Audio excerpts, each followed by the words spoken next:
अल्हम्दुलिल्लाह वकफ़ा वसलामुन अला इबादिहिल्लज़ीना इस्तफ़ा अम्मा बअद फ़अऊज़ु बिल्लाहि मिनश शैतानिर रजीम बिस्मिल्लाहिर रहमानिर रहीम मा आताकुमुर रसूलु फ़ख़ुज़ूहु वमा नहाकुम अन्हु फ़न्तहू सदक़ल्लाहु मौलानल अज़ीम। वक़ाल रसूलुल्लाहि सल्लल्लाहु तआला अलैहि वसल्लम मन तमस्सक बिसुन्नती इंदा फसादी उम्मती फलहु अज्रु मियति शहीद औ कमा क़ाला अलैहि सलातु वस्सलाम। अल्लाहुम्मा सल्लि अला सय्यिदिना व मौलाना मुहम्मद व अला आलि सय्यिदिना व मौलाना मुहम्मद व बारिक वसल्लिम। আমরা এখানে যারা উপস্থিত হয়েছি আমি এবং আপনারা আগে আমাদের নিজেদের মধ্যে পরিচয় হওয়া প্রয়োজন, পরিচয়ের মাধ্যমে মহব্বত হওয়া প্রয়োজন, ভক্তি বিশ্বাস লাগা প্রয়োজন। যখন আপনাদের প্রতি আমার ভালোবাসা লাগবে এবং আপনাদের অন্তরেও আমার প্রতি ভালোবাসা লাগবে, তখন আজকের এই মাহফিল সফল হবে। আমরা কিছু দিন নিয়ে বাড়িতে যেতে পারবো। এই তুমি ভিডিও করো বাবা, ওই যে ও না, আচ্ছা ঠিক আছে। কেউ এই দিনী মজলিসে ভিডিও করবেন না, নূর নষ্ট হয়ে যায়, বরকত চলে যায়। তা আমি আগে আমার পরিচয় দিচ্ছি। আমি একজন মুসলমান, আমার নাম তো জানেন। আমার রাজনৈতিক কোনো পরিচয় নাই, আমি কোনো দল করি না, এবং ধর্মীয় যে সমস্ত দল যেমন ওহাবি সুন্নি এই ধরনের কোনো দলের সাথেও আমার সম্পর্ক নাই। আমি সাধারণ একজন মুসলমান। তো আপনারা যারা এখানে বসা সবাই তো মুসলমান না? মাশাআল্লাহ, অন্য ধর্মের তো কেউ নাই। তো নবীজির কথা শুনুন। নবীজি বলতেছেন আল মুসলিমু আখুল মুসলিম, এক মুসলমান আর এক মুসলমানের ভাই। বোঝা গেল এখানে আপনারা যারা আছেন তারা সবাই ভাই ভাই। আমি আপনাদের ভাই, আপনারাও আমার ভাই। ভাইয়ের সম্পর্ক, ভাই ভাই। এমন কোরআনে কারীমের মধ্যে আল্লাহ পাক বলেছেন ইন্নামাল মুমিনুনা ইখওয়া, মুমিনরা পরস্পর ভাই ভাই, মুমিনরা পরস্পর ভাই ভাই। হাদিসে পাকের মধ্যে নবীজি বলেছেন কুনু ইবাদাল্লাহি ইখওয়ানা, আল্লাহর বান্দা, কুনু ইবাদাল্লাহ, আল্লাহর বান্দা হয়ে ভাই ভাই হিসাবে বেঁচে থাকো। আল্লাহর বান্দা হয়ে ভাই ভাই হিসাবে বেঁচে থাকো। অন্য হাদিসে পাকের মধ্যে এসেছে আল খলকু ইয়ালুল্লাহ, আল খলকু ইয়ালুল্লাহ। আল্লাহ পাকের যত সৃষ্টি আছে, সৃষ্টি জগৎ, এই সৃষ্টি জগৎ পুরোটা মিলেই হচ্ছে আল্লাহ পাকের পরিবার। যেমন আপনার পরিবার আপনি, আপনার স্ত্রী, আপনার ছেলেরা, আপনার মেয়েরা, আপনার মা, আপনার বাবা নিয়ে আপনার পরিবার। আল্লাহরও পরিবার আছে। আল্লাহ পাকের পরিবার হলো তিনি যত কিছু সৃষ্টি করেছেন সব কিছু নিয়েই হচ্ছে আল্লাহ পাকের কি পরিবার। তার মানে বোঝা গেল যে আমরা সবাই আল্লাহর পরিবারের সদস্য। কি বলেন? আমাদের পরিচয় কি? আমরা সবাই এক পরিবারের সন্তান, আমরা সবাই এক পরিবারের লোক। অতএব আমাদের মধ্যে কোনো দূরত্ব রাখা ঠিক হবে না। আরেকটা হলো, দেখুন আমাদের বাবার নাম কি? হযরতে আদম। আমাদের আম্মা জানের নাম কি?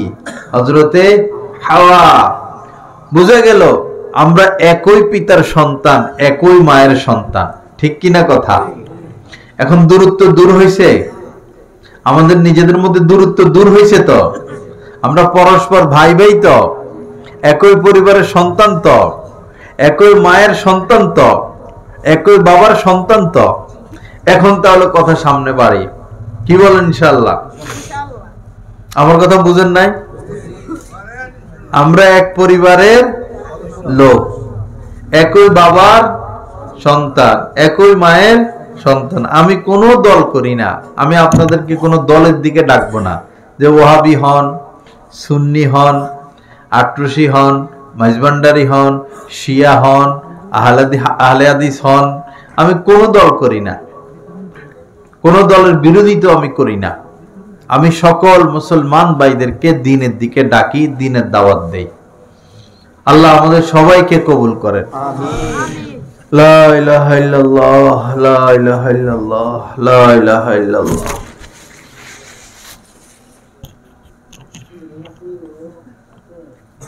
আমরা যেন আল্লাহ পাকের পরিচয় পাই, ইবাদত বন্দেগী করে জান্নাত থেকে বাঁচতে পারি, জাহান্নাম থেকে বাঁচতে পারি, এবং আল্লাহ পাকের সন্তুষ্টি মোতাবেক জীবন যাপন করতে পারি। এজন্য আল্লাহ পাক নবীজিকে পাঠিয়েছেন।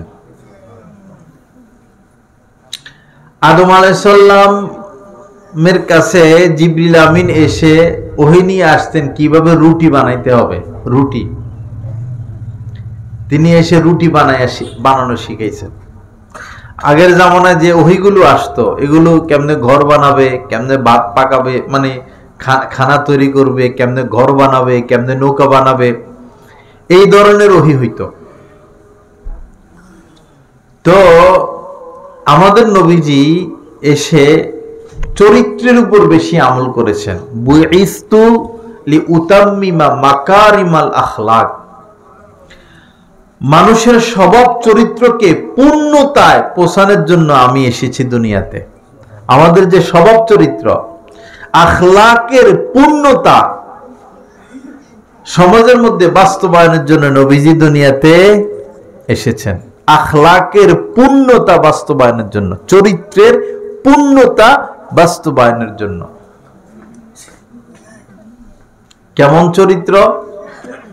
নবীজির পায়ে যেন কাটা লাগে, নবীজি যেন কষ্ট পান, এজন্য পথের মধ্যে কাটা দিয়ে রাখত। একদিন কাটা নাই, নবীজি ভাবলেন যে হয়তো মহিলাটা অসুস্থ, তার সেবা করার জন্য তার বাড়িতে চলে গেছে। বলেন না সুবহানাল্লাহ। চরিত্রের শীর্ষ পর্যায়ে পৌঁছা ব্যতীত কোনো মানুষের দ্বারা এটা সম্ভব না। ইহুদি, সে ইহুদি অবস্থায় নবীজির মেহমান হয়েছেন, নবীজি তার খাবারের ব্যবস্থা করেছেন। বেশি খাওয়ার কারণে রাত্রে সমস্যা হয়েছে, যা ছিল সব বেডিং পত্র নষ্ট করে ফেলেছে। শরমে সে গভীর রাত্রে চলে গেছে, তাড়াহুড়া করে গেছেন, ভুলে তলোয়ার রেখে চলে গেছেন। পরে তলোয়ারের জন্য ফিরে আসতেছেন, ফিরে এসে দেখলেন নবীজি তার ওই নষ্ট করা বিছানা, চাদর, খেতা যা ছিল এগুলো পানিতে ধুইতেছেন। আর নবীজি আফসোস করতেছেন, হায় রে, আমার মেহমানের তো অনেক কষ্ট হয়েছে, আমার মেহমানের কষ্ট হয়েছে, আমার অনেক কমতি হয়েছে, মেহমানের খোঁজ খবর রাখা দরকার ছিল, এগুলো বলতেছেন। আর সে এসে নিজের কানে এগুলো শুনতেছেন। আখলাক পেশ করেছেন নবীজি। তো নবীজিকে কি কারণে আল্লাহ পাক পাঠিয়েছেন? কোরআনে কারীমের মধ্যে আল্লাহ পাক বলেছেন, লিউতাআ বিইজনিল্লাহ, আমি নবীকে পাঠালাম যেন পুঙ্খানুপুঙ্খভাবে তোমরা নবীকে অনুকরণ করো। রাসূলকে পাঠালাম যেন তোমরা রাসূলের পুঙ্খানুপুঙ্খভাবে অনুকরণ করো। তিনি যেভাবে ঘুমাতেন সেভাবে ঘুমাইবা, যেভাবে বসতেন সেভাবে বসবা, যেভাবে খাইতেন সেভাবে খাইবা, যেভাবে নামাজ পড়তেন সেভাবে নামাজ পড়বা, যেভাবে বেচাকিনা করতেন সেভাবে বেচাকিনা করবা, যেভাবে বিবাহ করেছেন সেভাবে বিবাহ করবা, যেভাবে বিবাহ দিয়েছেন সেভাবে বিবাহ দিবা, যেভাবে তার জীবন চক্র যেমন ছিল তোমাদের জীবন চক্র যেন হুবহু তেমন হয়, এজন্যই আমি নবীকে পাঠিয়েছি। নবীর অনুসরণ, নবীর অনুকরণ। কোরআনে কারিমে যেখানেই নবীর কথা এসেছে, বহুবার আমাদের নবীর কথা কোরআনে কারিমে মধ্যে আল্লাহ পাক এনেছেন। যেখানেই নবীর কথা এনেছেন সেখানে আল্লাহ পাক বলেছেন আনুগত্য করো, আনুগত্য করো, আনুগত্য করো। মাইয়ুতিইল্লাহ ওয়া রাসূলাহু ফাকাদ ফাযা ফাওজান আযীমা। ওয়া মাইয়ুতিইল্লাহ ওয়া রাসূলাহু, আল্লাহ পাক বলেন যে আল্লাহ এবং তার রাসূলের আনুগত্য করবে, ফাকাদ ফাযা ফাওজান আযীমা, সে তো মহা সফল কাম হয়ে যাবে। আনুগত্য, আতিউল্লাহ ওয়া আতিউর রাসূল, তোমরা আল্লাহর আনুগত্য করো এবং রাসূলের আনুগত্য করো। মা আতাকুমুর রাসূলু ফাখুযু, আল্লাহ পাক বলেন আমার নবী তোমাদেরকে যা যা করতে বলেন সেগুলো করো। ওমা নাহাকুম আনহু ফান্তাহু, এবং আমার নবী যা যা ছাড়তে বলেন এগুলো ছেড়ে দাও। কি বোঝা গেল? নবীকে মানতে হবে না নবীর কথা অমান্য করতে হবে? মানতে হবে। রাস্তা আমরা হাঁটি, নবীজিও রাস্তা দিয়ে হাঁটতেন। আমরা তো হাঁটার সময় মনে রাখি না আমার কলিজার টুকরা নবীজি রাস্তা দিয়ে কিভাবে হাঁটতেন, এটা তো আমরা মনে রাখি না। যখন এটা মনে রাখবো এবং নবীজির হাঁটার মতো হাঁটবো, তখন আমাদের এই হাঁটাটাও ইবাদত, তখন এই হাঁটা, এই ইবাদত আল্লাহ পাক কবুল করে নিবে। সর্বক্ষেত্রে নবীর অনুসরণ অনুকরণ, সর্বক্ষেত্রে। দেখুন আমি একটা হাদিস শুনাই, আম্মা জান আয়েশা সিদ্দিকা রাদিয়াল্লাহু তাআলা আনহা থেকে বর্ণিত। তিনজন ব্যক্তি আসছেন ওনাদের কাছে, পর্দা করতেন। এই তিনজনের উদ্দেশ্য ছিল নবীজি রাতের বেলা কি আমল করেন সেটা জানা। কারণ সারাদিন কি আমল করেন এটা তো সবাই দেখে, রাতের বেলা তো ঘরে থাকেন, কি আমল করেন সবাই জানে না। এই তিনজনের উদ্দেশ্য হলো নবীজি রাতের বেলা কি আমল করেন এটা জানবেন এবং সে অনুযায়ী আমল করবেন। তো সকল আম্মাজানদের ঘরে গেছেন, পর্দার সাথে পর্দা করে তাদের থেকে খোঁজ খবর নিছেন কি আমল করেন। পরে তিনজন আবার বসছেন, বসে তারা একটা মন্তব্য করলো যে মানে তাদের কাছে আমলটা কম মনে হয়েছে, নবীজির রাত্রের আমলটা কম মনে হয়েছে। পরে তারা বসে চিন্তা করলো যে উনি তো নবী, উনার সাথে আমাদেরকে তুলনা করলে তো হবে না। উনি তো নবী, উনার সাথে আমাদের তুলনা করলে হবে না। চলো, একজনই নিয়ত করলো আমি জীবনে কোনোদিন আর ঘুমাবো না, সারা রাত ইবাদত করে জিন্দেগি কাটিয়ে দিব। প্রথম জন। দ্বিতীয় জন বলল যে নবীর সাথে আমার আমলের তুলনা করে তো লাভ হবে না, তিনি নবী, তার তো কোনো গুনাহ নাই, তো আমি নিয়ত করতেছি আমি বিয়ে শাদী করব না, সারা জীবন ইবাদত করে জীবন কাটাইয়া দিব। দুইজন। আরেকজন বলল যে উনি তো নবী, নবীর সাথে আমার তুলনা করলে কি হবে, আমি জীবনে কোনোদিন আর রোজা ভাঙবো না, সারা জীবন রোজা রাখবো। তিনজনের তিন নিয়ত করছে। নিয়তটা ভালো না খারাপ করছে? ভালো। সারা জীবন রাত্রে ঘুমাবে না, সারা জীবন বিয়ে করবে না, সারা জীবন রোজা ভাঙবে না, কাজটা তো ভালো। নবীজি এটা খবর পাইছেন, ওহির মাধ্যমে হোক যেভাবে হোক আসছেন, এসে বললেন তোমরা কি ওই তিন ব্যক্তি যে এরকম এরকম নিয়ত করছো?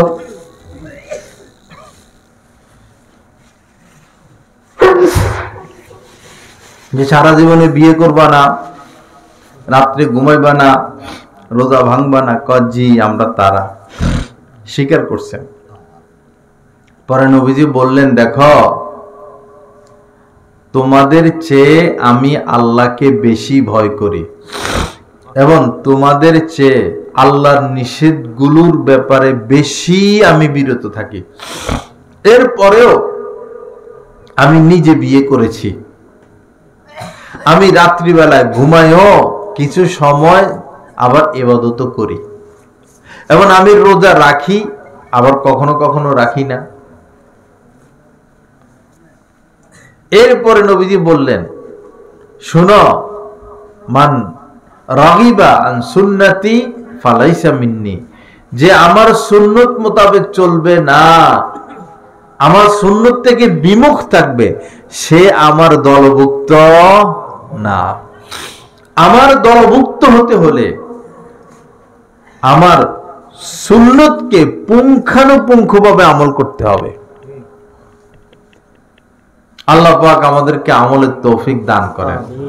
দেখেন, আমরা জানি আসরের নামাজ আদায়ের পর মাগরিব পর্যন্ত আর কোনো নামাজ নাই।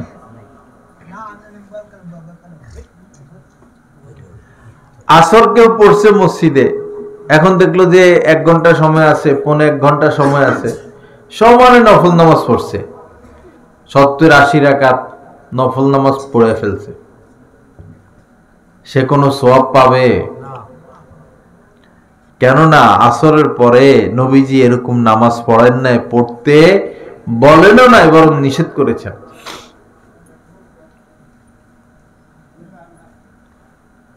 সূর্য যখন উঠে, সূর্য যখন বরাবর মাথার উপরে এবং সূর্য যখন ডুবে, এই 3 সময় নামাজ পড়া হারাম।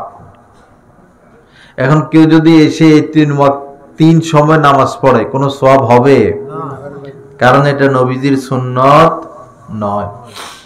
সুন্নতের বাহিরে চললে এই আমল আল্লাহ পাকের দরবারে কবুল হবে না। নবীজির সুন্নতকে হুবহু মেনে চলতে হবে। এখন বলুন তো, গান শোনা এটা কি সুন্নত নাকি নাজায়েজ?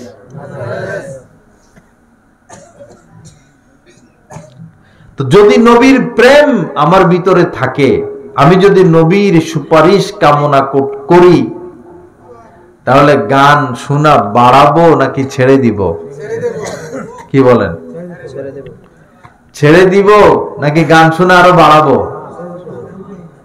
নবীর সুপারিশ, নবীর শাফাআত ব্যতীত আমরা কেউ নাজাত পাবো না, কেউ নাজাত পাবো না। গান শোনা, গান দেখা, নাচানাচি করা, নাচানাচি দেখা নবীজির সুন্নত। নবীজি এগুলো করতে বলছেন না ছাড়তে বলছেন? আমাদের সমাজে গান আছে কিনা? সমাজে কি পকেটে পকেটে তো আছে। এই যে মুরব্বী, আমি আসার পরে ছবি তুলে ফেলছেন। তো নবীজি তো বলছেন কুল্লু মুসাফিরিন ফিন্নার, যারা ছবি তুলবে তারা জাহান্নামে যাবে। এখন নবীকে কই মানলাম? নবীকে মানলাম কই? নবীজি তো হাসি মুখে কথা বলতেন, নবীজি কাউকে গালি দিতেন না, নবীজি কাহারও গীবত করতেন না, নবীজি কাহারো নামে মিথ্যা মামলা দেন নাই, নবীজি জীবনে কোনোদিন প্রতিশোধ গ্রহণ করেন নাই, কোনোদিন না। কত অবিচার, কত অত্যাচার, কত জুলুমের শিকার নবীজি হয়েছেন, কোনদিন তিনি প্রতিশোধ গ্রহণ করেন নাই। আজীবন তিনি মাফ করে গেছেন। আল্লাহ পাক বলেছেন খুযিল আফওয়া ওয়া'মুর বিল উরফি ওয়া আ'রিদ আনিল জাহিলিন, যে তুমি মাফ করতে থাকো, মানুষকে সৎ কাজের আদেশ করো এবং মূর্খদেরকে এড়িয়ে চলো। মূর্খরা কত কিছু বলবে, ওয়া আ'রিদ আনিল জাহিলিন। তো মানুষকে কষ্ট দেওয়া যাবে? মানুষের জমি দখল করা যাবে? রাত্রিবেলা মানুষের ডাব, ক্ষেতের কাঁচামরিচ, টমেটো, ক্ষীরা, পেয়ারা চুরি করা যাবে?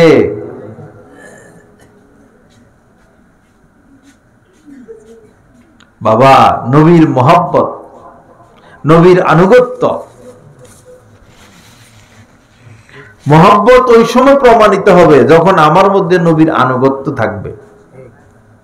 আপনি বলতেছেন যে আমি এই শেখ মুজিবুর রহমানকে মহব্বত করি, শেখ হাসিনাকে মহব্বত করি, তাদের জন্য জীবন দিয়ে দিব, আমি তাদের দলের লোক, কিন্তু ভোটটা দিছেন যাইয়া ধানের শীষে।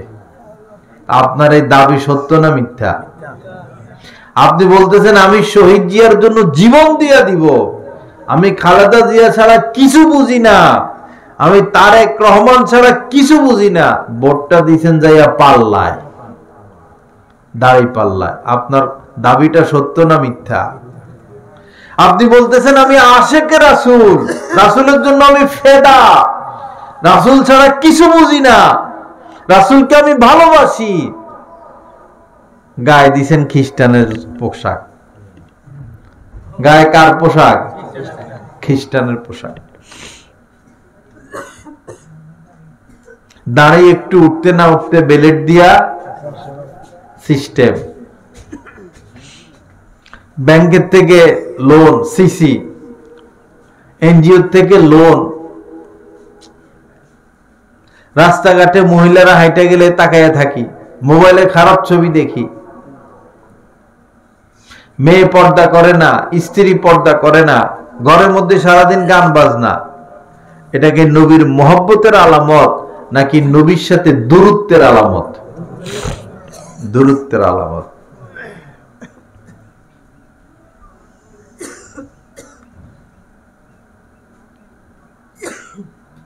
আসুন বাবা, প্রকৃত অর্থে নবীকে মহব্বত করি। নবীকে মহব্বত মানেই নবীর আনুগত্য।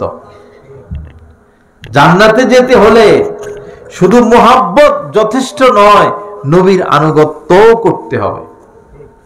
শুধু মহব্বত যথেষ্ট নয়, মহব্বত লাগবে, আনুগত্য লাগবে, আনুগত্য লাগবে, মহব্বত লাগবে। এর আনুগত্য কি? নবীজি যখন রাত্রে ঘরে ঢুকতেন, ঘরওয়ালারা ঘুমে আস্তে আস্তে ঘরে ঢুকতেন, যেন কাহারো ঘুম না ভাঙে, কষ্ট দিতেন না। আবার কোন কারণে ঘর থেকে বের হবেন, ঘুমে আস্তে বের হতেন, কাহারো ঘুমে কষ্ট দিতেন না। নবীজি জীবনে কোনোদিন কাউকে কষ্ট দেন নাই। চা থাকলে আদা দিয়ে চা। নবীজি জীবনে কোনোদিন কাউকে কষ্ট, জীবনে কোনোদিন কাউকে একটা থাপ্পড় দেন নাই, একটা কিল দেন নাই, বেত দিয়ে একটা বাড়ি দেন নাই, কাউকে একটা ধাক্কা দেন নাই, কাউকে একটা গালি দেন নাই। আম্মা জান আয়েশা সিদ্দিকা রাদিয়াল্লাহু তাআলা আনহা বলেছেন, নবীজি জীবনে কোনোদিন তার স্ত্রীদের গায়ে হাত তোলেন নাই, কোন খাদেমের গায়ে হাত তোলেন নাই। কোথায় নবীর আদর্শ আমাদের মধ্যে? আমরা তো আমাদের সন্তানকে সারাদিন মারি। মহিলারা এমন মাইর দেয় বাচ্চারে, দেখলে মনে হয় না যে এই মহিলার এই সন্তান। আবার মাদ্রাসায় যদি হুজুরের ব্যাট দিয়ে বাড়ি একটা দেয়, বা স্কুলে সারে বাড়ি একটা দেয়, দিল কেন আমার পোলারে বাড়ি, পড়াবো না আর, মামলা করবো যাইয়া। আর নিজে যখন পিটায় তখন সেটার আর কি নাই, কোনো মামলা নাই। বাবা, নবীর আদর্শ গ্রহণ করি, নবীর আদর্শ। এই পরিমাণ নফল নামাজ নবীজি পড়তেন, এই পরিমাণ যে পা মোবারক ফুলে যাইত দাঁড়াইয়া থাকতে থাকতে। জীবনে এমন নামাজ পড়ছি আমরা, ফরজই তো পড়ি না, নফল পড়তে পড়তে রাত্রিবেলায় নামাজে দাঁড়িয়ে থাকতে থাকতে এই পরিমাণ দাঁড়াইতেন যে পা ফুলে যাইত। সেই নবীর উম্মত আমরা, ফরজে তো পড়ি না। নবীজি কি তার স্ত্রীদেরকে পরপুরুষের সামনে যাইতে দিতেন না? তারা পর্দা করত? কি বলেন আপনারা? পর্দা করতো কিনা? পর্দা করত। একদিন হযরতে উম্মে সালামা রাদিয়াল্লাহু তাআলা আনহা আর কে কে যেন ছিলেন, নবীজির স্ত্রী আমাদের আম্মা জান বসা, তো একজন অন্ধ সাহাবী আসতেছে। তো নবীজি বললেন যে তোমরা ঘরে চলে যাও। আম্মা জানটা বললেন যে আমরা চুপচাপ বসে থাকবো, উনি তো আমাদেরকে দেখবে না, কারণ তিনি অন্ধ। দেখুন নবীজি বললেন সে অন্ধ, সে তোমাদেরকে দেখবে না, তোমরা কি অন্ধ, তোমরা কি তাকে দেখবা না? নারীরা নিজেরা পর পুরুষের সামনে যাবে না এবং পর পুরুষকে তারা দেখতে পারবে না। আমরা কোন পর নারীকে দেখতে পারবো না। একজন হক্কানি পীর, উনি হক্কানি পীর, উনি কামেল পীর, উনি মাকবুল পীর, যিনি হুবহু অথবা যিনি সুন্নতের উপর বেশিরভাগ চলার চেষ্টা করেন, যার মধ্যে সুন্নত যত বেশি তিনি তত বড় কামেল পীর। এখন তো পীরেরা হাতের মধ্যে হাত দিয়ে মহিলাদের বায়াত করে। বড়বে এমন পীর আসে, এই মহিলারা আপনারা যেভাবে বসছেন এভাবে বসে, মুখ খোলা, পিশাব বয়ান করতেছে।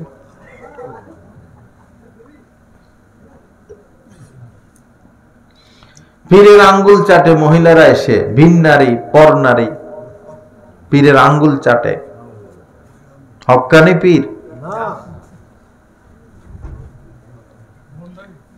হক্কানি পীর তো ভিন নারীর সামনে যাবে না, হক্কানি পীর তো ভিন নারীকে তার সামনে আসতে দিবে না। হক্কানি পীর তো জীবনে কোনোদিন কোনো ভিন নারীর দিকে তাকাতে পারবে না, স্পর্শ করতে পারবে না।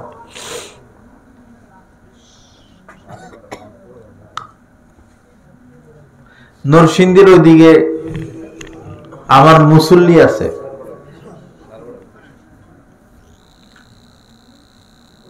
তো পুরুষ জুমা বয়ান শুনে, মহিলা মাঝে মধ্যে আমাদের বাসায় এসে সরাসরি বয়ান শুনে।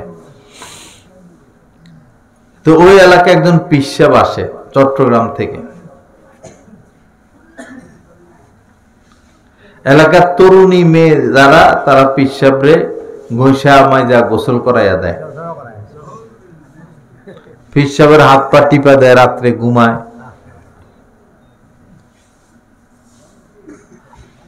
এই মহিলা পর্দা করে, ওই তার সামনে যায় না। এখন অন্য মহিলারা এর বিরুদ্ধে লাগছে যে এরে বাড়ির থেকে বাইর করতে হবে, এ আল্লাহ খোদা মানে না। এ কি মানে না? আল্লাহ খোদা মানে না। পিশাবরে কি জন্য ঘষা মাইজা গোসল করায় দেয় না, হাত পা টিপা দেয় না।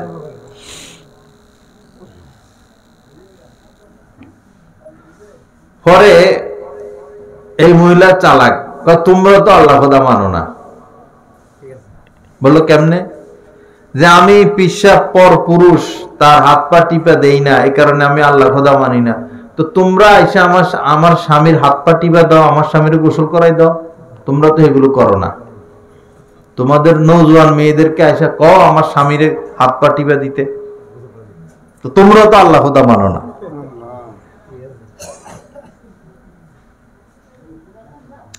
এই যে আমাদের জগন্নাথপুর বড়ুয়ার ভিতরে এলাকা না, আমার কাছে আসতেছে একজন লোক, তো ওইখানে জামা কাপড় ধুইতেছে, 3টা তরুণী মেয়ে, বিবাহ হয়নি।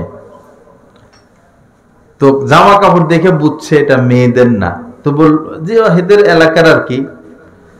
পরে বললো এগুলো কার জামা কাপড়? বললো আমাদের বাবার, পিশাবের বাবার। তোমরা দাও যে আমরা বাবার সেবা করি। কার কি কি সেবা করো? বললো বাবারে গোসল করাই দি, বাবারে খাওয়াইয়া দি, বাবার হাত পা টিপা দি। আর কি করো? কয় রাত্রে বাবার সাথে আমরা থাকি। পরে বললো তো তোমাকে মা নাই? বাবার সাথে থাকে না, মা তো বুড়ো হয়ে গেছে, মা অন্য জায়গায় ঘুমায়, আমরা বাবার সেবায় বাবার সাথে থাকি।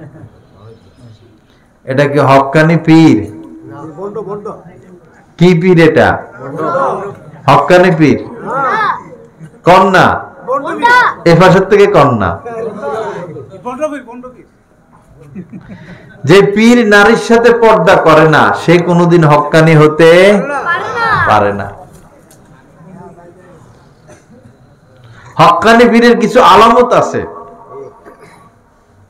আজকে আপনাদেরকে আমি আলামত শিখিয়ে যাবো, কিয়ামত পর্যন্ত যেন হক্কানি পীর বন্ড পীর আপনারা মুহূর্তেই চিনে ফেলতে পারেন। আলামত গুলো বলতাম, শুনবেন? মাশাআল্লাহ মাশাআল্লাহ। না এসব পড়ে না, টাকার বান্ডিল লইয়া ঢাকার দিকে জায়গা, ফিরে যদি নামাজ না পড়ে আর ফিরে যদি টাকার বান্ডিলের পিছনে ঘুরে, তো মুরিদের কি, মুরিদ কি করব? হক্কানি পীরের আলামত বলতাম, হক্কানি পীর তার কোরআনে কারীম তেলাওয়াত সহি হতে হবে, সহি শুদ্ধ। যার কোরআনে কারীমের তেলাওয়াত সহি শুদ্ধ না, তিনি কোনোদিন হক্কানি পীর না। হক্কানি পীর 5 ওয়াক্ত নামাজ আদায় করবে মসজিদে গিয়ে জামাতের সাথে। হ্যাঁ, কোনো কারণে হয়তো মাদ্রাসায় জামাত করলো বা ঘরে জামাত করলো বিশেষ প্রয়োজনে, কিন্তু অযথা বসে থাকবে, আজান হলো মসজিদে যাবে না, সে হক্কানি পীর না। প্রথম যে আজান যে শুরু হয়, প্রথম কথা কি? আল্লাহু আকবার। আকবার মানে কি? সবচেয়ে বড়। তার মানে যে যেই কাজে আসলিপ্ত, ব্যবসা বাণিজ্য, ছেলে মেয়ে, ঘুম, খাওয়া দাওয়া, হাল চাষ, যে যে কাজের মধ্যে আছো, সবকিছুর চেয়ে আল্লাহর হুকুম বড়। এখন মসজিদের দিকে যাও। হক্কানি পীর মানে যিনি আজান শোনার সাথে সাথে তার নামাজের কি হবে? প্রস্তুতি, মসজিদে যেতে হবে। নবীজির চেহারার রং পরিবর্তন হয়ে যেত আজানের পরে, সাহাবাদের চেহারার রং পরিবর্তন হয়ে যেত। নবীজি আজানের পরে কেমন যেন কেউ চিনেন না এমন হয়ে যেতেন, কারণ মুয়াজ্জিন ঘোষণা দিছে আল্লাহু আকবার, আল্লাহ বড়। তো হক্কানি পীরের আলামত, তিনি 5 ওয়াক্ত নামাজ আদায় করবেন। হক্কানি পীর তার মুখে 1 মুষ্টি দাড়ি থাকতে হবে, নিচের দিক থেকে 1 মুষ্টি, ডাইন দিক থেকে 1 মুষ্টি, বাম দিক থেকে 1 মুষ্টি। যার দাড়ি ছোট অথবা যে দাড়ি রাখে নাই, সে কোনোদিন হক্কানি পীর হতে পারে না। হক্কানি পীর পাই টু পাই যাকাত আদায় করে দিবে, তার উপরে যতটুকু যাকাত সে ততটুকু আদায় করবে। রমজান মাসে রোজা রাখবে, হজ ফরজ হলে হজ করবে, জিহাদ ফরজ হলে জিহাদ করবে। হক্কানি পীর ওয়াজ মাহফিল করে টাকার ধান্দা করবে না, আমারে 50,000 টাকা দিতে হবে, 30,000 টাকা দিতে হবে। হক্কানি পীর কোনোদিন চুক্তি করতে পারে না। যিনি চুক্তি করেন তিনি কোনোদিন হক্কানি পীর হতে পারেন না। একজন হক্কানি আলেমও চুক্তি করতে পারেন না। ভাই বয়ানে গেলে আপনারা তো হাত দিয়ে কিছু দিবেই, মানুষের সমর্থন অনুযায়ী দিবে কিনা? তা আপনি চুক্তি করবেন কেন? তো আপনি যদি চুক্তি করেন, আপনার চেয়ে বড় দুনিয়াদার আর কেউ নাই, আর কেউ নাই। হক্কানি পীর কোনোদিন চুক্তি করতে পারে না। হক্কানি পীর কোনোদিন কোনো ভিন নারীর দিকে তাকাবে না, ভিন নারীর শরীর পর নারীর শরীরে সে টাচ করবে না, পর নারীকে ভিন নারীকে সে তার সামনে আসতে দিবে না, হাতে হাত রেখে ভিন নারীকে সে বায়াত করতে পারবে না। হক্কানি পীর ফজরের সময় তারে মসজিদে খুঁজে পাবেন, বন্ড পীর তারে পাবেন ঘুমাইতেছে। বড় আলামত। হক্কানি পীরে কই পাবেন? মসজিদে। আর বন্ড পীরে পাবেন কই? ঘুমে। এমনও পীর আছে খায় বোতল, জানেননি আপনারা? এমনও পীর আছে বোতল খায়। আমাদের এই জগন্নাথপুর এক পীর মারা গেছে, পরে কবরের মধ্যে আদামন গাঁজা দিছে। কবরের মধ্যে কি দিছে? আদামন গাঁজা। পরে মুরিদদেরকে মানুষ জিজ্ঞেস করছে, মুরিদরা কাঁদে, পীর মরে গেছে কাঁদে। আচ্ছা পরে কি ব্যাপার? যা হোক পীরের জন্য একটা কিছু তো আমরা করে দিতে পারছি, একটা কিছু শেষমেশ যতটুকু আমাদের সম্ভব একটা কিছু তো পীরের জন্য করছি, আর কি করবো। কি করছো? কয় আদামন গাঁজা, অরিজিনাল আদামন গাঁজা পীরের কবরে দিয়ে দিছে। খুশির সাথে বলে কিছু করতে না পারি আর না পারি, পীরের জন্য শেষমেশ একটা কাজ করছি। কি করছি? আদামন গাঁজা দিছি। পরে বলে তো গাঁজা দিছো কি জন্য ভাই? কয় জানেন না, আমাদের পীরের সবচেয়ে প্রিয় জিনিস ছিল গাঁজা খাওয়া। কি খাওয়া প্রিয় ছিল? গাঁজা খাওয়া। এই যে জাফরনগরের সাইডে নদী আছে, তো ওই এলাকার মানুষ আমার বলছে, হুজুর অনেক সময় বড় বড় বাবারা যায়, পিসাবরা যায়, নদী দিয়ে নৌকা নিয়ে যায়, এই পার পর্যন্ত গাঁজার গন্ধ আসে।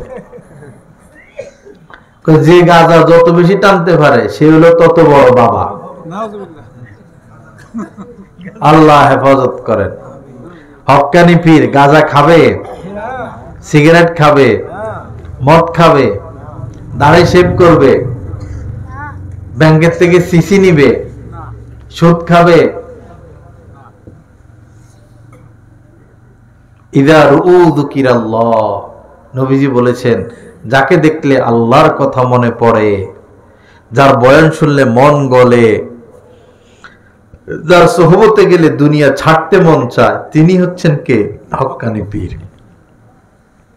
হক্কানি পীর গান গাইবে না, নাচবে না, বাজনা বাজাবে না, গান দেখবে না, তার খানকায় কোনো গান বাজনা হবে না। হক্কানি পীর টাকার দান্দা করবে না। বিভিন্ন পীর আছে জুয়ার আসর বসে, বাৎসরিক বসে কিনা? বসে। নারী পাওয়া যায়, খারাপ নারী। হক্কানি পীর এগুলো থেকে কি থাকবেন? বিরত থাকবেন। কালিকা প্রসাদ একজন আছে, মারা গেছেন, পরে তার ছবি নেটেও আছে, তার মাজারেও ঝুলানো আছে এখনো, ল্যাংটা। উনি কি ল্যাংটা। একদিন আমি মাদ্রাসা থেকে বাইরে এসে দেখলাম পোস্টার, যে বাস যাবে ল্যাংটা বাবার দরবার। পরে পোস্টারের দিকে তাকা, চোখ পড়ে না, দেখলাম আসলে ল্যাংটা বেড়া। নাউজুবিল্লাহ, সাথে সাথে চোখ ফিরে নিয়ে আসি। এই ল্যাংটা বেড়ার দিকে তাকানো জায়েজ হবে? হে হয়ে গেছে কি পিশাব। আল্লাহ সহি বুঝ দান করেন। আল্লাহ পাক আমাদেরকে হক্কানি পীর চিনার তৌফিক দান করেন। হযরত সালমান ফারিসি অনেক লম্বা হায়াত তিনি পাইছেন, জায়গায় জায়গায় ঘুরছেন শেষ জামানার নবীর সন্ধানে, জায়গায় জায়গায় গেছেন, বহুবার তাকে বিক্রি করা হয়েছে, তিনি গোলাম হয়ে গেছেন, তাকে আবার বিক্রি করা হয়েছে, আরেক পার্টির তিনি গোলাম হয়েছেন। ইহুদিদের বড় বড় আলেমদের কাছে, পণ্ডিতদের কাছে তিনি গেছেন শেষ জামানার নবীর সন্ধানের জন্য। খ্রিস্টানদের বড় বড় পাদ্রীদের কাছে গেছেন শেষ জামানার নবীর সন্ধানের জন্য। দীর্ঘদিন খেদমত করছেন। পরে এক খ্রিস্টানের পাদ্রী, সে হক ছিল, সে বলছে যে শেষ জামানার নবী এমন দেশে আসবে যে দেশে হলো বালু থাকবে, খেজুর গাছ থাকবে, এবং শেষ জামানার নবী যিনি হবেন তিনি সদকা গ্রহণ করবেন না, হাদিয়া গ্রহণ করবেন, এবং তার পিঠের দুই কাঁধের মধ্যখানে মোহরে নবুয়ত থাকবে। এটা নূর জ্বলতো পিঠের মধ্যে নবীজির। সালমান ফারিসি ঘুরতে ঘুরতে ঘুরতে ঘুরতে ঘুরতে ঘুরতে, আমি সংক্ষেপে বলতেছি, মদিনা পর্যন্ত আসছেন। শত শত বছর ধরে ঘুরতেছেন, ওনার অনেক লম্বা হায়াত। পরে শুনছেন যে শেষ জামানার নবী আসছেন, পরে তিনি পরীক্ষা করার জন্য, শেষ জামানার নবীকে পরীক্ষা করার জন্য খেজুর নিয়ে আইছেন, তাজা খেজুর আয়না নবীজির সামনে দিছেন আর বলছেন যে এগুলো সদকা, সদাকা। নবীজি বললেন যে আমি সদকা খাই না। মিলে গেছে কিনা? দ্বিতীয় পরীক্ষা, তিনি হাদিয়া গ্রহণ করবেন। পরের দিন সালমান ফারিসি আবার আসছেন, আয়েশা কিছু খেজুর দিছেন, সামনে বললেন ইয়া রাসূলুল্লাহ আপনার জন্য হাদিয়া। নবীজি এটা গ্রহণ করছেন, নিজে খাইছেন, সাহাবাদেরকে বলছেন আসো আসো খাও খাও। 3 নম্বর ছিল নবীজির কাঁধে মোহরে নবুয়ত, এটা কেউ কেউ বলছেন পাখির ডিমের মতো ছোট, নূর চমকাইতো এখানে।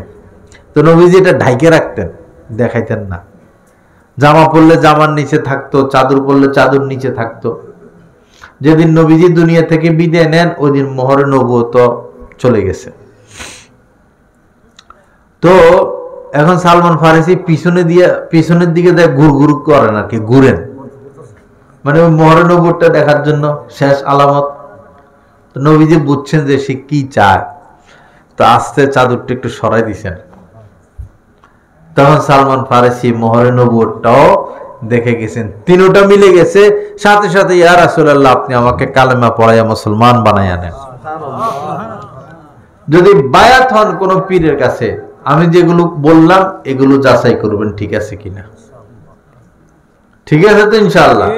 হক্কানি পীর 5 ওয়াক্ত নামাজ তাকে পড়তে হবে, নারীদের সাথে পর্দা করতে হবে, তার মুখে দাঁড়িয়ে থাকতে হবে, সে সত্য কথা বলবে, সে মিথ্যা বলবে না, সে কাউকে কষ্ট দিবে না, তার স্ত্রী পর্দা করবে। অনেক পীরেরা এখানে বসে, পীর মা পাশের চেয়ারে বসে। ঢাকা এক পীর ছিল, মারা গেছে। তো পীরের সাথে দেখা করতে হইলে এই কত যেন 2000, আর পীর মার সাথে দেখা করতে হইলে 1000। তো পীর বসে থাকতো, দেখার জন্য 2000 টাকা দিয়ে টিকিট কাটা লাগতো, আর পীর মা পাশে বসতো, হেরে দেখতে আরো 1000 করে টিকিট কাটা লাগতো। এটা হক্কানি পীরের আলামত না ভণ্ড পীরের আলামত? হক্কানি পীর তার সন্তানদেরকে দ্বীন শিখাবে, মেয়েদেরকে পর্দায় রাখবে, স্ত্রীকে পর্দায় রাখবে। হক্কানি পীরের মুরিদরা অধিকাংশ নামাজি হবে, হক্কানি পীরের মুরিদরা অধিকাংশ নামাজি হবে। কম সংখ্যক থাকতে পারে বেনামাজি, কিন্তু অধিকাংশ কি হবে? নামাজি হবে। যে পীরের অধিকাংশ মুরিদ নামাজি, দিনদার, সেই পীরও কি? হক্কানি পীর।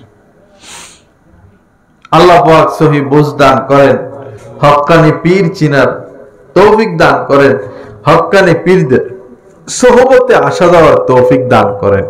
যাই হোক বাবারা, এদিক সেদিক অনেক কথা বলে ফেললাম। এখন আসুন, নবীজির সুন্নত মানা ব্যতীত আমাদের কোনো উপায় নাই। সুন্নত মোতাবেক চলতে হবে। বাবা গোসল করব আমরা, গোসল ইহুদিরাও করে, গোসল খ্রিস্টানরাও করে, গোসল হিন্দুরাও করে, গোসল ইংরেজরাও করে, আমরাও গোসল করি। আমাদের গোসল হবে হিন্দুদের মতো, খ্রিস্টানদের মতো, বৌদ্ধদের মতো? কার মতো? নবীজির মতো। সুন্নত মোতাবেক গোসল,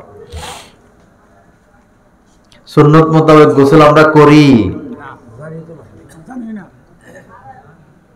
সুন্নত মোতাবেক গোসল আমরা করি না। মনে করেন কাহার উপরে গোসল ফরজ হলো, এখন কেমনে কেমনে শুরু করবে, কেমনে কেমনে শেষ করবে জানি না। তো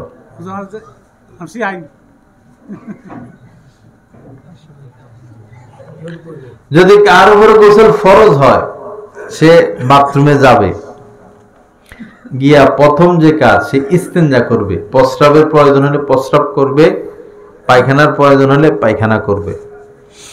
এরপরে সে লজ্জাস্থান ধুয়ে নিবে বাম হাত দ্বারা, ডান হাতে পানি ঢালবে, বাম হাত দ্বারা লজ্জাস্থান ধুয়ে নিবে।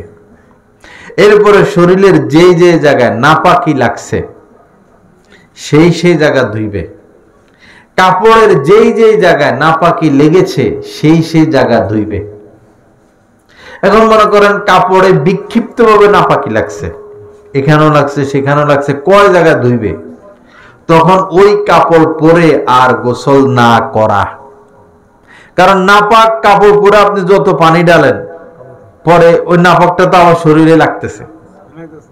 এই জন্য নাপাক কাপড়টা খুলে ফেলা, খুলে অন্তত একটা গামছা পরা বা পাক একটা লুঙ্গি পরা, একদম উলঙ্গ হয়ে গোসল না করা, একদম উলঙ্গ হয়ে গোসল না করা। কারণ আল্লাহ তো দেখতেছেন, আল্লাহ দেখতেছেন না? হ্যাঁ, যদি এমন হয় এই কাপড়ে বেশি নাপাকি, এখন এই কাপড় পরে গোসল করলে নাপাক আরো বাড়ার সম্ভাবনা, তখন উলঙ্গ হয়ে গোসল করা যায়, কিন্তু কেবলার দিকে না ফিরা, কেবলার দিকে না ফিরা। এবং পর্দা থাকতে হবে, শহরের বাথরুম গুলো যেভাবে বানানো হয় এরকম হইতে হবে।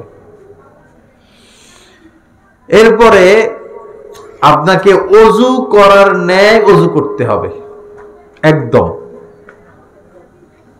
যেমন প্রথমে 2 হাতের কবজি পর্যন্ত ধোয়া, মেসওয়াক থাকলে মেসওয়াক করা, অথবা হাত দিয়ে আঙ্গুল দিয়ে দাঁত ধোয়া, গড়গড়ার সাথে 3 বার কুলি করা, গড়গড়ার সাথে 3 বার কুলি করা, 3 বার নাকে পানি দেওয়া, একদম নাকের গোড়ায় নরম জায়গায় যেন পানি যায়। প্রয়োজনে টান দিবেন হালকা, বেশি জোরে টান দিলে আবার মাথার উপর চলে যাব, হালকা যেন ভিতরে পানি যায়। অথবা নাকের সিদ্ধি বরাবর পানি নিয়ে জোরে মারা, জোরে মারা যেন পানিটা ভিতরে যায়। এরপরে আঙ্গুল দিয়া নাকের ভিতরে পরিষ্কার করা, এভাবে 3 বার। নাক ফুল মহিলারা যে পরে এই ভিজা আঙ্গুল দিয়া নাক ফুলের মধ্যে এরকম একটু ঘষা দেওয়া যেন ভিতরে পানি চলে যায়। কানের ছিদ্রের মধ্যে ভিজা আঙ্গুল দিয়ে একটু ঘষা দেওয়া যেন ভিতরে পানি চলে যায়। এরপর মুখমণ্ডল 3 বার ধোয়া, হাতের কবজি পর্যন্ত 3 বার ধোয়া এবং ভালো মতে ঘষা। বাম হাত এরকম 3 বার ধোয়া, ভালো মতে ঘষা। এরপরে মাথা মাছে করা, এরপরে পা ধোয়া। এরপরে 3 বার মাথায় পানি দেওয়া প্রথমে, এরপরে ডাইন বাহুতে 3 বার পানি দেওয়া, বাম বাহুতে 3 বার পানি দেওয়া, পুরো শরীরে যেন পানি পৌঁছায়। নখের নখ বড় থাকলে নখের চিপা চাপা যেন পানি পৌঁছায়। শরীরের সকল যা এক চুল যদি শুকনো থাকে তাহলে তার গোসল হবে না, পুরো শরীর পানি পৌঁছানো। এইভাবে যদি গোসল করি তাহলে গোসলটা কি হবে? সুন্নত মোতাবেক হবে। আর যদি ওযু না করেন, সময় কম, ওযু না করেন, আগের গুলো ঠিক রাখা যদি ওযু না করেন তাহলে 3 বার আলাদা কুলি করতে হবে গড়গড়া সহ, এবং 3 বার নাকে পানি দিতে হবে যদি ওযু না করেন। কারণ গোসলের মধ্যে 3টা ফরজ, এই 3টা মানতেই হবে।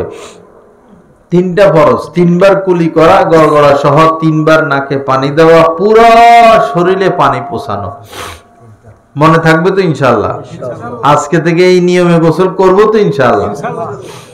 এখানে গুরুত্বপূর্ণ বিষয় হলো, অনেকে আছে দাড়িতে চুলে খেজাব লাগায়।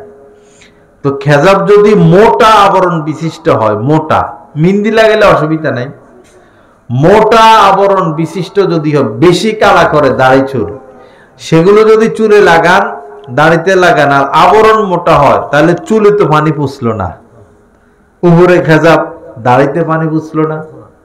পাতলাটা হলে ঠিক আছে। আরেকটা হলো মেয়েরা হাতের মধ্যে নেল পালিশ পরে, মিন্দি লাগালে অসুবিধা না, নেল পালিশ মোটা, এই নেল পালিশ উঠানোর আগ পর্যন্ত এই মেয়েরা, মহিলারা কখনো পাক হবে না, নাপাক। যে নারী নাপাক তার গর্ভের থেকে কি নেক সন্তান হতে পারে? সে তো পাকই হতে পারে না।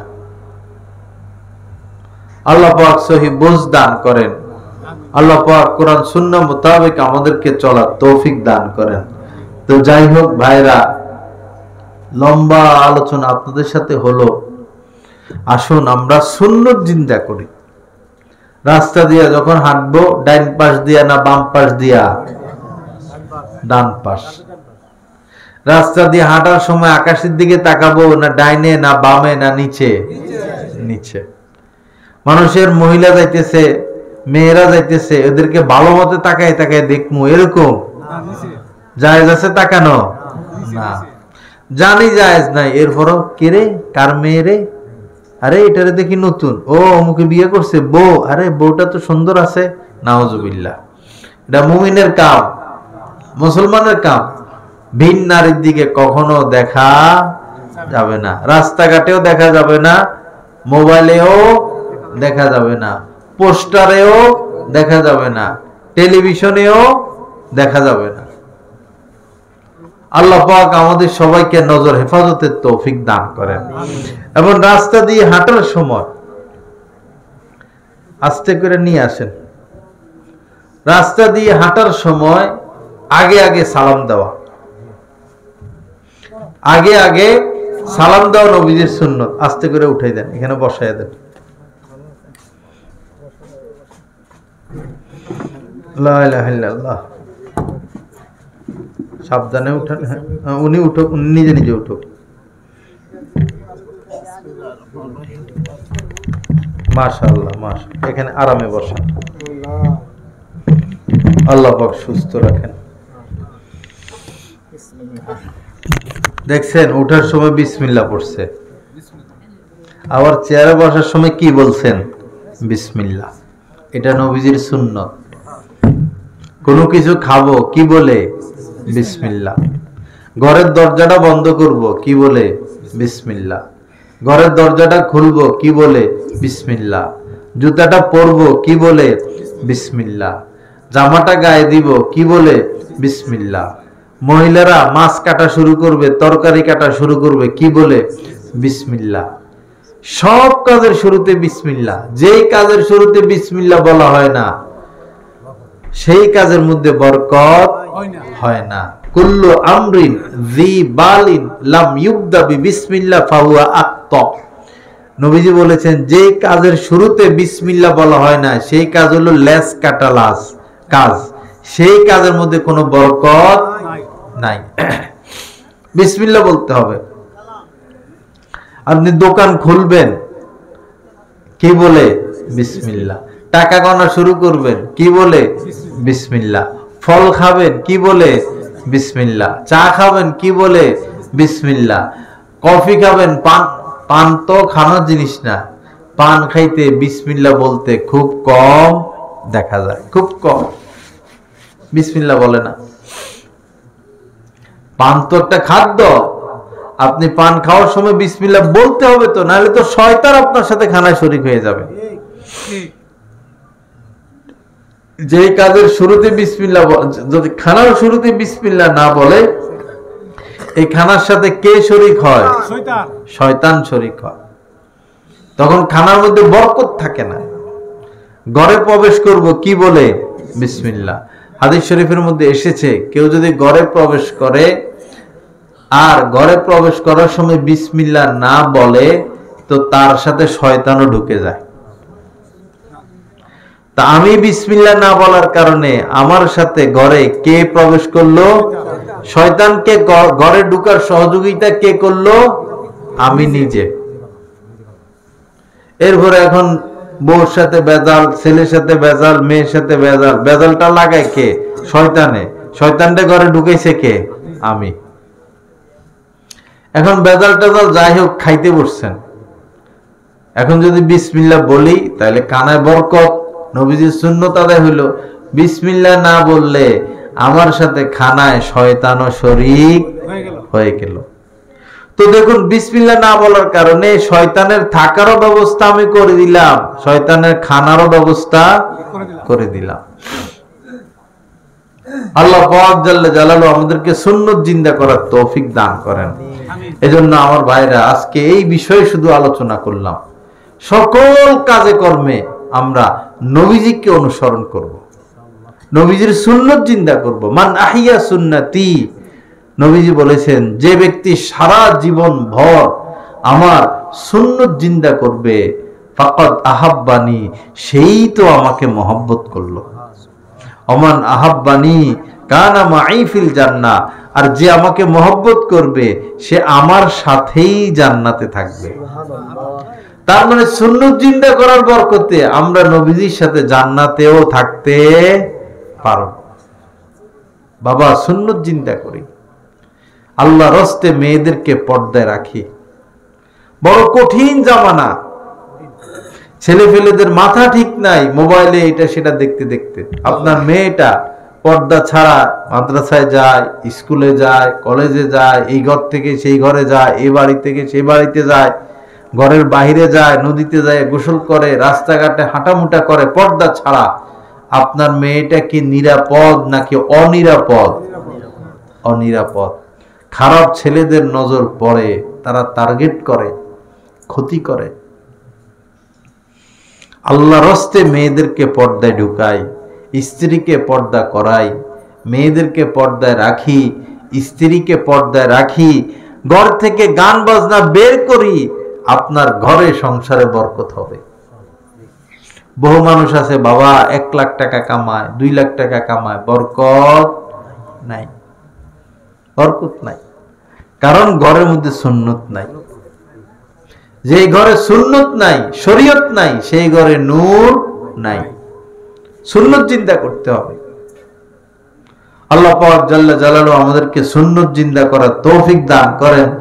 আল্লাহ পাক আমাদেরকে কোরআন হাদিস মোতাবেক চলার তৌফিক দান করেন।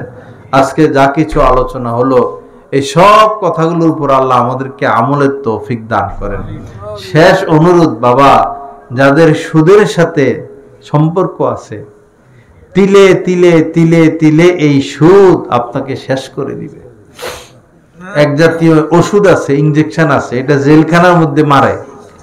মানে সরকারের যদি কাউকে মারার ইচ্ছা থাকে, ওই ইনজেকশন বা ওই ওষুধ লাগাই দিলে একদিনে মরবে না, এই 6 মাস, 1 বছর, 2 বছর পর আস্তে আস্তে আস্তে আস্তে মরে যাবে।